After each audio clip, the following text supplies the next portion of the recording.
بسم اللہ الرحمن الرحیم۔ السلام علیکم۔ جمال کی دو بہنیں تھیں۔ ان کی خاطر وہ باہر ملک چلا گیا۔ اس کے گھر پر اس کے میکے والوں نے قبضہ جما لیا۔ اس کی بیوی اور ساس اس کی بہنوں پہ بہت ظلم کرتی۔ ایک دن وہ بنا بتائے گھر چلا آیا تو سامنے کا منظر دیکھ کر اس کے رونگٹے کھڑے ہو گئے۔ فوزیہ میری بہنوں کا بہت خیال رکھنا میرے والدین کی وفات کے بعد۔ میں نے انہیں باپ بن کر پالا ہے، انہیں کبھی کمی محسوس ہونے نہیں دی۔ دونوں بہنیں بھائی کے ساتھ لگی روئے جا رہی تھیں۔ فوزیہ نے آگے بڑھ کر دونوں کو اپنے ساتھ لگا لیا، کہنے لگی، میں انہیں چھوٹی بہنوں کی طرح سمجھتی ہوں، آپ بے فکر ہو جائیں، میں انہیں ماں کی طرح پالوں گی۔ جمال کی شادی کو ابھی 6 ماہ ہوئے تھے جب اسے اس کے دوست کے توسط سے نوکری مل گئی۔ وہ بیرون ملک چلا گیا۔ 6 مہینے سے فوزیہ کا رویہ دونوں نندوں کے ساتھ بہت اچھا تھا۔ جب سے جمال کے والدین کی حادثاتی موت ہوئی تھی تو بہنیں جمال کے اور بھی قریب ہو چکی تھی۔ وہ بھی انہیں بہت پیار کرتا تھا اور اس کے قطر جانے کی وجہ بھی یہی تھی کہ وہ ان کی شادیاں اچھے طریقے سے کر سکتا۔ بڑی بہن 17 سال کی تھی اور چھوٹی 16 سال کی۔ دونوں ہی سادہ مزاج کی تھیں۔ جمال جب جانے لگا تو اس کی آنکھیں بھی آنسوؤں سے آبدیدہ تھیں۔ وہ بہنوں کو چھوڑ کر قطر چلا گیا۔ کچھ دن تک فوزیہ کا رویہ عائشہ اور مائرہ کے ساتھ اچھا رہا، لیکن پھر بعد میں وہ کہنے لگی کہ ہمارا اکیلا رہنا مناسب نہیں۔ سارا محلہ جانتا ہے تمہارا بھائی بیرون ملک میں ہے، اس لیے میں سوچ رہی ہوں کہ اپنی اماں اور بھائی کو یہاں بلا لوں۔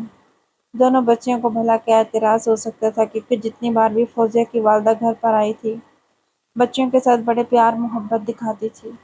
کچھ ہی دن میں فوزیہ کی ماں اور بھائی گھر پر آ گئے اور وہیں رہنے لگے، لیکن اس کے بھائی کی نظریں اچھی نہیں تھیں اور نہ ہی اس کی صحبت اچھی تھی۔ وہ آوارہ لڑکوں میں بیٹھتا تھا، لیکن عائشہ اور مائرہ ان باتوں سے ناواقف تھیں۔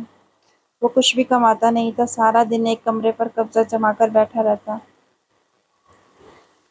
وہ کمرہ مائرہ اور عائشہ کا تھا۔ گھر بہت بڑا نہیں تھا، اس لیے جب فوزیہ نے اپنی والدہ اور بھائی کو بلایا تو مائرہ اور عائشہ سے کہنے لگی، تم لوگ میرے کمرے میں سو جایا کرنا، کیونکہ میرا بھائی اکیلے کمرے میں رہنے کا عادی ہے۔ اپنا کمرہ تم لوگ اس کے لیے خالی چھوڑ دینا۔ پہلے تو وہ دونوں ایک دوسرے سے حیرت سے دیکھنے لگی، پھر بھابھی سے کہا، یہاں ہمارے کپڑے، ہماری کتابیں ہیں، ہم کیا کیا اٹھائیں گے؟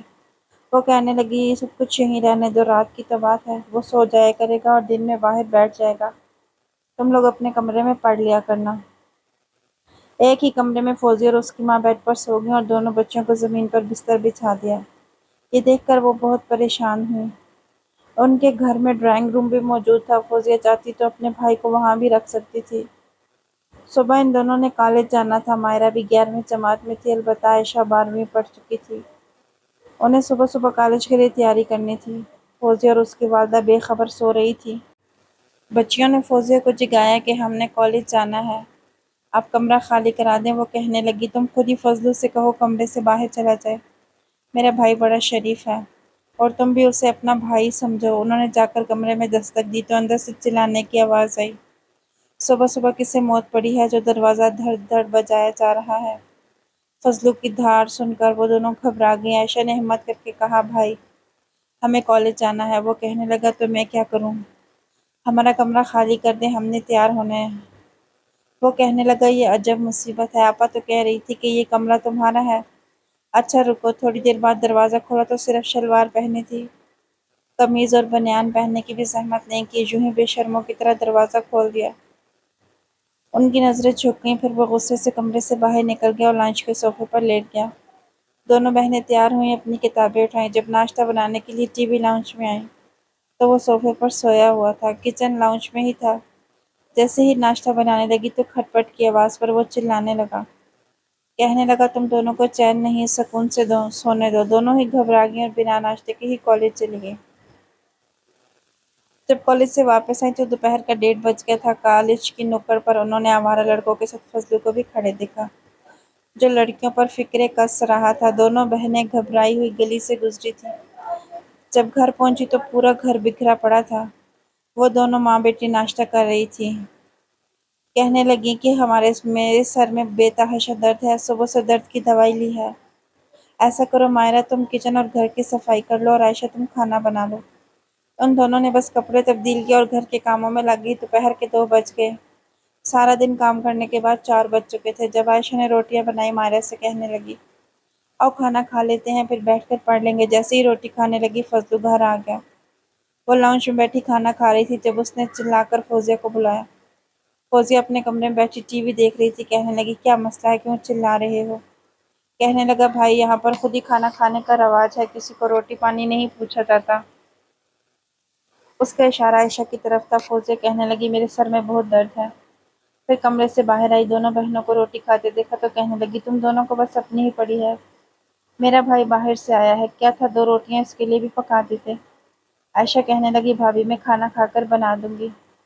ہم بھی کالج سے بھوکے ہی آئے تھے اور ابھی سارے گھر کا کام کر کے کھانا کھانے لگے ہیں۔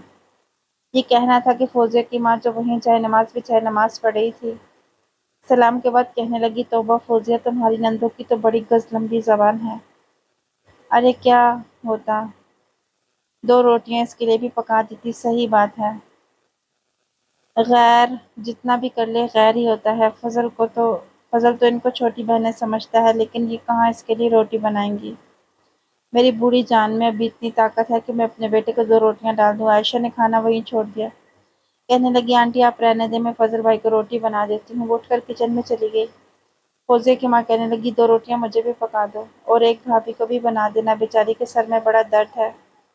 عائشہ روٹیاں بنانے لگی اور فضل وہیں مائرہ کے برابر میں بیٹھ گیا۔ پلیٹ میں سالن ڈالا اور روٹی اٹھا کر کھانے لگا۔ مائرہ تھوڑا پیچھے ہٹ گئی۔ کھانا کھانے کے دوران وہ بار بار مائرہ کا چہرہ دیکھ رہا تھا۔ یوں تو وہ دونوں بہنیں ہی بڑی خوبصورت اور معصوم تھیں، لیکن مائرہ زیادہ خوبصورت تھی۔ فضلو کی نظریں اس پر بڑی بے باکی سے اٹھنے لگیں۔ مائرہ الجھن کا شکار ہوئی۔ اس نے آدھی روٹی ہی کھائی تھی، باقی روٹی وہیں چھوڑی اور اپنے کمرے میں چلی گئی۔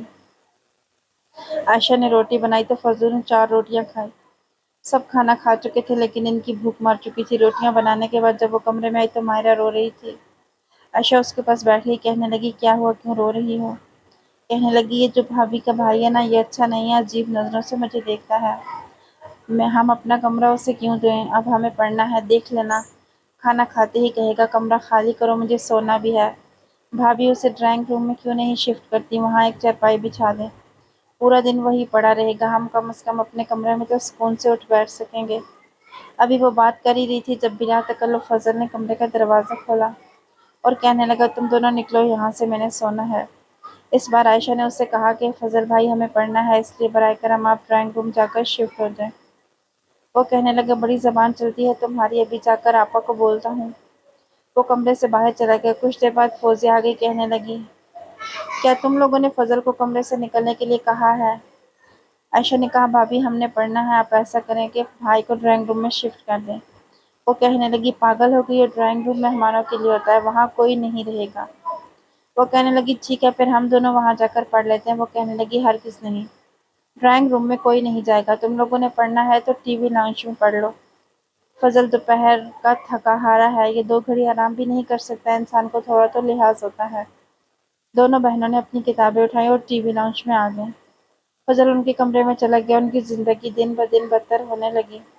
اب تو وہ بلا جھجک کچن میں آ جاتا، کبھی عائشہ کے پاس کھڑا ہو جاتا اور کہتا، چائے بنا کر دو۔ وہ کہتی، بھائی آپ باہر بیٹھے، میں چائے بنا کر رکھ دیتی ہوں۔ لیکن وہ کہتا، تمہیں کیا تکلیف ہے، میری بہن کا گھر ہے، جہاں میرا دل چاہے گا کھڑا ہوں گا۔ تو کبھی مائرہ کو اپنے کمرے میں بلاتا اور کہتا کہ میرے لیے پانی لے کر آؤ۔ فوزیہ نے تو ہر کام سے ہاتھ کھینچ لیا تھا، کوئی کام نہیں کرتی تھی۔ ماں بیٹی دونوں بیٹھی ٹی وی دیکھتی رہتی تھیں اور سارے گھر کے کاموں کی ذمہ داری جمال کی چھوٹی بہنوں پر ڈالتی تھی۔ بات یہیں تک محدود نہ تھی۔ ایک دن فضلو نے وہ حرکت کی کہ عائشہ سوچ بھی نہیں سکتی تھی۔ وہ دونوں کالج سے واپس آ رہی تھی جب وہ اپنے آوارہ دوستوں کے ساتھ کھڑا تھا۔ ایک دوست نے مائرہ کو سیٹی ماری تو فضل اس کے پیٹ پر کوہنی مار کر کہنے لگا، اسے مت چھیڑنا، یہ میرے والی ہے۔ پھر اس نے عائشہ پر فقرہ کس، عائشہ کتنے دنوں سے یہ بدتمیزی برداشت کر رہی تھی، دبے لفظوں میں 1-2 بار فوزیہ سے بھی کہہ چکی تھی کہ آپ کا بھائی آوارہ لڑکوں کے ساتھ کھڑا ہوتا ہے تو وہ آگے سے ٹال جاتی، کہتی بچہ ہے سمجھ جائے گا، حالانکہ وہ 20 سال کا تھا۔ فضل کہنے لگا، ہاں اسے چھیڑ سکتے ہو، اس لڑکے کو تو جیسے موقع ہی مل گیا۔ وہ عائشہ کے پیچھے پیچھے چلنے لگا۔ کہنے لگا، کہاں جا رہی ہو؟ عائشہ خاموشی سے چلتی رہی۔ مائرہ کی رنگت بھیڑی ہوئی تھی۔ اس نے اپنی بہن کا ہاتھ زور سے پکڑ رکھا تھا کہ اچانک اس لڑکے نے عائشہ کا دوپٹہ پکڑ کر کھینچا۔ ایک زوردار تھپڑ تھا جو عائشہ نے اس لڑکے کے منہ پر مارا۔ یہ دیکھ کر باقی کے لڑکے بھی حیرت سے دیکھنے لگے۔ وہ کہنے لگی، شرم نہیں آتی؟ تمہاری ہمت کیسے ہوئی میرا دوپٹہ کھینچنے کی؟ شور کی آواز سن کر آس پاس کے دکاندار عائشہ کے پاس آ گئے۔ عائشہ کہنے لگی کہ یہ لڑکا ہمیں روز پریشان کرتا ہے، آج اس نے میرا دوپٹہ کھینچا۔ یہ سننا تھا کہ دکانداروں نے بھی اس لڑکے کو خوب مارا۔ باقی کے لڑکے بھاگ نکلے۔ عائشہ اور مائرہ جب گھر پہنچی تو عائشہ نے مائرہ سے کہا، کوئی بھی بات فوزیہ بھابی کو نہیں بتانا۔ اس دن فضل دوپہر کو گھر نہیں آیا۔ جب رات کو گھر آیا تو فوزیہ کو بلا کر کہنے لگا، تمہاری نند نے اچھا نہیں کیا۔ اگر اسے اس لڑکے سے کوئی تکلیف تھی تو مجھ سے کہتی، میں اسے سمجھا دیتا۔ اس نے اس کے منہ پر تھپڑ مارا ہے اور اس کو دکانداروں سے بھی پٹوایا ہے۔ وہ اس لڑکی کو نہیں چھوڑے گا۔ فوزیہ کہنے لگی، تمہیں کیا ضرورت تھی لڑکوں کے ساتھ الجھنے کی؟ عائشہ کہنے لگی، اس نے میرا دوپٹہ کھینچا تھا بھابی، اور کوئی بات برداشت نہیں کر سکتی تھی میں۔ اگر آج میں اسے تھپڑ نہ مارتی تو کل کو وہ میرے ساتھ کچھ بھی کر سکتا تھا۔ فضل کہنے لگا، ایسے ہی کچھ کر سکتا تھا، تمہارے منہ میں زبان نہیں تھی جو مجھ سے کہہ دیتی؟ میں اسے سمجھا دیتا۔ عائشہ غصے سے بھر کر کہنے لگی، تم سمجھاتے تو خود ان کے ساتھ کھڑے ہو کر لڑکیوں کے ساتھ یہی حرکتیں نہ کرتے۔ ہم اس لیے چپ تھے کہ تم ہماری بھابی کے بھائی ہو، ورنہ تمہاری حرکتیں بھی ایسی ہیں کہ تمہیں بیچ بازار پیٹا جائے۔ یہ کہنا تھا کہ فوزیہ غصے سے بولی، بس تمہاری زبان بہت چلنے لگ گئی ہے۔ ایک تھپڑ فوزیہ نے عائشہ کے منہ پر مارا تھا۔ مائرہ تو وہیں سہم کر کھڑی ہو گئی۔ عائشہ کہنے لگی، بھائی کا فون آنے دو، میں ساری حرکتیں بتاؤں گی اپنے بھائی کو، تم لوگوں کو یہاں سے چلتا کروں گی۔ بھائی سے کہہ کر اتنے جوتے پڑواؤں گی کہ یہ یاد رکھے گا۔ ہم کب سے برداشت کر رہے ہیں، گھر کے سارے کام بھی کرتے ہیں، اپنا کمرہ بھی آپ کے بھائی کو دے دیا ہے، یہ ہمارے بھائی کا گھر ہے۔ اپنی ماں اور بھائی سے کہیں کہ یہاں سے نکلیں، میں نہیں جانتی اس کا انجام کیا ہوگا۔ دونوں ماں بیٹی نے اس رات مائرہ اور عائشہ کو خوب مارا، ان کی کالج کی کتابیں چولہے پر رکھ کر جلا دیں۔ کہنے لگی، تم لوگوں کو پڑھنے نہیں دیں گے، تم لوگ گھر سے باہر نہیں نکلو گی۔ جمال کا فون آتا تو فوزیہ اور اس کی ماں مائرہ اور عائشہ سے بات نہیں کرواتی۔ فوزیہ کی ماں جمال سے کہتی کہ میں ان کو اپنی بیٹی سے بھی عزیز رکھتی ہوں اور ماں بن کر انہیں پیار کرتی ہوں، اور ان کے لیے بڑے اچھے رشتے بھی کروا دوں گی، بس تم پیسے بھیجو۔ تمہاری بڑی بہن اب جوان ہو گئی ہے، اس کے رشتے بھی بڑے اچھے آ رہے ہیں۔ دیکھو بیٹا، رشتوں کی بھی ایک عمر ہوتی ہے، لڑکی کی عمر اگر زیادہ ہو جائے تو پھر اچھے رشتے نہیں آتے۔ جمال نے اچھی خاصی رقم اپنی ساس کو بھیجنا شروع کر دی۔ انہی دنوں میں فضل نے اپنے دوست سے کہا، اگر تم عائشہ سے بدلہ لینا چاہتے ہو تو اپنی ماں کو ہمارے گھر عائشہ کے رشتے کے لیے بھیجو، ہم یہ ظاہر کریں گے کہ تم کوئی اور لڑکے ہو اور بڑے اچھے گھر سے اس کا رشتہ آیا ہے۔ جیسے ہی تمہارا اس سے نکاح ہو جائے گا تو تم ساری زندگی اپنے تھپڑ کا بدلہ اس سے لیتے رہنا۔ وہ لڑکا فوراً سے مان گیا اور اپنی ماں کو عائشہ کے رشتے کے لیے بھیجا۔ اس کو بتایا کہ یہ لڑکا بہت اچھا ہے، بہت شریف ہے، بہت کماتا ہے۔ عائشہ کا رشتہ اسی آوارہ لڑکے کے ساتھ پکا کر دیا گیا۔ عائشہ اس بات سے انجان تھی لیکن شادی نہیں کرنا چاہتی تھی۔ اس نے کئی بار کوشش کی کہ وہ جمال کو منع کرے کہ وہ ابھی شادی نہیں کرنا چاہتی، لیکن فون صرف فوزیہ کے پاس ہوتا تھا، وہ ان کی بات نہیں کرواتی تھی۔ جب بھی پوچھتا کہ مائرہ اور عائشہ کہاں ہیں تو وہ بہانے بنا دیتی کہ پڑھ رہی ہیں۔ وہ تو کبھی اپنے بھائی کو یاد ہی نہیں کرتی، کبھی انہوں نے کہا ہی نہیں کہ بھائی سے بات کروا دیں۔ بس انہیں تو یہ ہوتا ہے کہ بھائی نے کتنے پیسے بھیجے ہیں، میں تو ان کو مہینے کے 10,000 خرچ دیتی ہوں، اس کے علاوہ بھی ان کے بہت خرچے ہیں، جہیز بنانا ہے، بس تم کوشش کرو، اپنی ڈیوٹی ڈبل کر لو، ظاہری سی بات ہے کماؤ گے تو بہنوں کی شادی کرو گے، پھر جلد واپس آ جاؤ، میں کب تک صبر کر کے بیٹھی رہوں گی۔ 6 مہینے تو ہماری شادی کو ہوئے تھے اور تم بہنوں کی خاطر پردیس چلے گئے۔ پھر اسے عائشہ کے رشتے کی بھی خوشخبری سنا دی اور لڑکے کی بڑی تعریفیں کرنے لگی، کہنے لگی، دیکھو میں نے بہت دیکھ بھال کر اپنی بہن کا رشتہ کیا ہے، لڑکا بہت اچھا کماتا ہے، عائشہ بہت خوش رہے گی۔ جمال کہنے لگا، تم منگنی کر دو لیکن شادی اسی وقت ہوگی جب میں واپس آؤں گا۔ فوزیہ کہنے لگی، اس کی ساس منگنی کی بجائے نکاح چاہتی ہے، ہم نکاح بھی کر دیتے ہیں اور رخصتی اس وقت کریں گے جب تم آؤ گے۔ لیکن پتہ نہیں کیوں جمال وہاں بے حد پریشان تھا۔ ایسا کیسے ممکن تھا کہ دونوں بہنیں جو اس سے اتنی محبت کرتی تھی ایک بار بھی اس سے فون پر بات نہ کریں۔ اسے کہیں نہ کہیں کچھ گڑبڑ کا احساس ہونے لگا لیکن اسے چھٹی نہیں مل رہی تھی۔ وہ چاہتا تھا کہ پاکستان کا چکر لگائے کیونکہ وہ کئی بار مائرہ اور عائشہ سے بات کروانے کا کہہ چکا تھا۔ اب تو اس نے ان دونوں بہنوں کو کپڑے تک بنا کر دینا چھوڑ دیے تھے۔ وہ ہر وقت پرانے کپڑوں میں رہنے لگی۔ اکثر محلے والے گھر آتے تو دونوں بچیوں کو حلیہ دیکھ کر انہیں ترس آتا تو وہ اپنے کپڑے انہیں دے جاتے۔ ایک بار اسی آوارہ لڑکے کی ماں گھر پر آئی اور کہنے لگی، 2 مہینے کے بعد مجھے نکاح چاہیے، رخصتی اسی وقت ہوگی جب اس کا بھائی آئے گا۔ انہی دنوں فضل اپنی ماں سے کہہ رہا تھا کہ اس کا نکاح مائرہ سے کر دیا جائے۔ تاکہ جمال آ کر کوئی فساد کھڑا نہ کر دے۔ نکاح ہو جائے گا تو وہ اسے ضرور قبول کرے گا۔ یہ بات جب مائرہ نے سنی تو بے حد پریشان ہو گئی۔ عائشہ سے بھی اس نے اس بات کا ذکر کیا تو وہ کہنے لگی، میں کبھی تمہارا رشتہ اس کے ساتھ ہونے نہیں دوں گی۔ ان کی یہی کوشش تھی کہ کسی طرح فوزیہ کا فون ان کے ہاتھ لگ جائے تو وہ جمال بھائی کو ساری بات بتا دیں، کیونکہ ان کا گھر سے نکلنا بالکل ختم کر دیا تھا۔ فوزیہ انہیں ہر وقت گھر کے کاموں میں لگائی رکھتی یا پھر کمرے میں بند رکھتی۔ ایک بار دونوں بہنیں لاؤنج میں سو رہی تھی جب رات کو دیر سے فضل گھر میں داخل ہوا۔ دوستوں نے آج اسے نشے کا سگریٹ پلایا تھا، اس لیے وہ نشے سے چور تھا۔ گھر کے مین دروازے کی چابی اس کے پاس تھی۔ اس نے جب مائرہ اور عائشہ کو سوتے دیکھا تو مائرہ کے منہ پر ہاتھ رکھ دیا۔ مائرہ فوراً سے اٹھ گئی۔ وہ چلا نہیں سکتی تھی کیونکہ فضل نے اس کے منہ پر ہاتھ رکھا ہوا تھا۔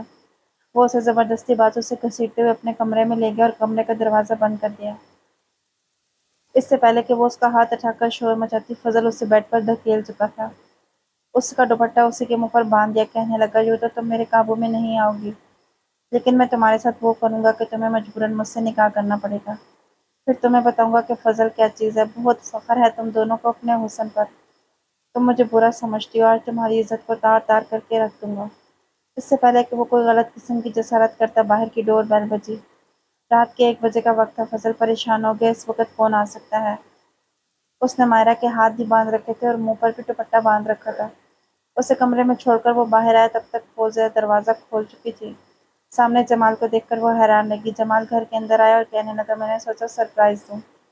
یہ دیکھ کر فضل کی بھی ہوائیاں اڑ گئی تھیں، اس کی سانس بھی پریشان تھی۔ مائرہ نے جب بھائی کی آواز سنی تو دروازے کے پاس آ کر دروازہ کھٹکھٹانے لگی۔ عائشہ بھی اٹھ کر بھائی کے ساتھ لگی رو رہی تھی۔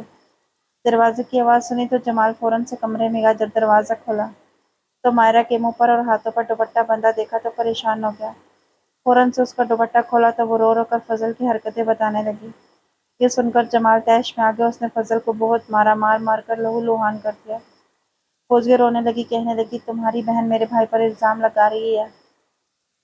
مگر جمال نے کہا، میری بہن اپنے ہاتھ اور منہ خود بخود نہیں باندھ سکتی۔ پھر اس نے تفتیش کروائی تو عائشہ کا رشتہ جس لڑکے سے کیا گیا تھا وہ ایک آوارہ لڑکا تھا، اس کا رشتہ ختم کر دیا گیا۔ فوزیہ کو اس کے گھر بھیج دیا اور اپنی دونوں بہنوں کے رشتے اچھی جگہ پر کیے۔ فوزیہ کو بھی اس نے طلاق دے دی کیونکہ وہ جانتا تھا کہ وہ کبھی اس کے ساتھ مخلص نہیں رہ سکتی۔ نہ تو اس کی ماں نے اس کی اچھی تربیت کی تھی اور نہ ہی اپنے بیٹے کی۔ بروقت اللہ تعالیٰ نے دونوں بچیوں کی عزت کو بچا لیا تھا۔ آپ کو ویڈیو پسند آئی تو اسے لائک اور شیئر